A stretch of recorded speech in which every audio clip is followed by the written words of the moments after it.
La pomme de terre, vous la connaissez tous, celle que vous avez dans votre assiette. Tout commence ici avec des croisements, des graines, des tubercules et 15 ans de recherche avant de créer les nouvelles variétés de demain.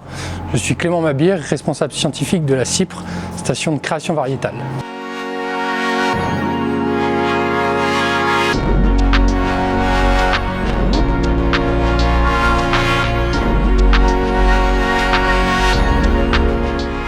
L'activité de ce site ici consiste vraiment à créer les variétés de demain.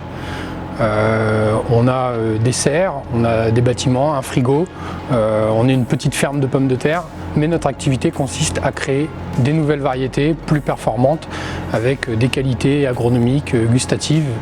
Et tout commence ici avec des croisements où on va vraiment aller rechercher la meilleure complémentarité entre deux parents. Donc le principe du croisement, ça va être de prélever le pollen du parent mâle qu'on va venir appliquer sur la fleur du parent femelle. Lorsque le croisement fonctionne, il y a des baies qui se forment, c'est les fruits de la pomme de terre, et dans ces fruits, il y a des graines, et chacune de ces graines représente une potentielle future variété. Ici, on réalise vraiment un travail de fourmi, donc qui est réalisé par une équipe de 10 personnes, où chacun a ses missions, avec comme objectif créer des variétés durables, c'est-à-dire des variétés à la fois productives, tolérantes aux maladies, mais aussi tolérantes à des stress comme le manque d'eau ou la chaleur, sans oublier le goût, qui est un critère très important pour le consommateur.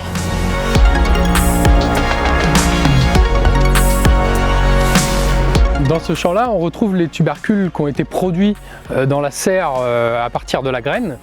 Donc on va les planter et les multiplier dans ce champ pour faire du plant de pommes de terre, avec pour objectif d'utiliser ces pommes de terre l'année prochaine pour aller dans un réseau d'essais, pour faire toute une caractérisation agronomique, pour avoir des résultats, pour pouvoir sélectionner sur la base de caractères comme le rendement, la matière sèche, le nombre de tubercules, etc. Donc ici, en fait, chaque parcelle est unique, c'est un clone en sélection. Et plus le clone va avancer dans le schéma de sélection, plus on va avoir besoin de plants et plus la parcelle va être grande. Notre plus petite parcelle ici, c'est 1 pied et la plus grande, c'est 1500.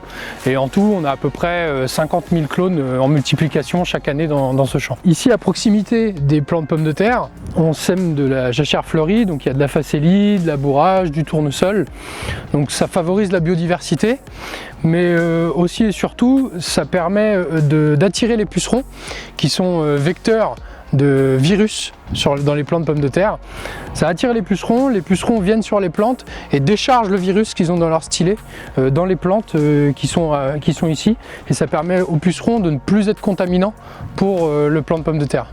Les défis pour les 10-15 prochaines années, ça va être d'abord de mieux connaître la génétique de la pomme de terre, donc notamment pour mieux connaître les différentes résistances aux ravageurs, donc comme le mildiou par exemple. Et aussi, comme on peut voir aujourd'hui, hein, là, on a une terre ici qui est vraiment très sèche.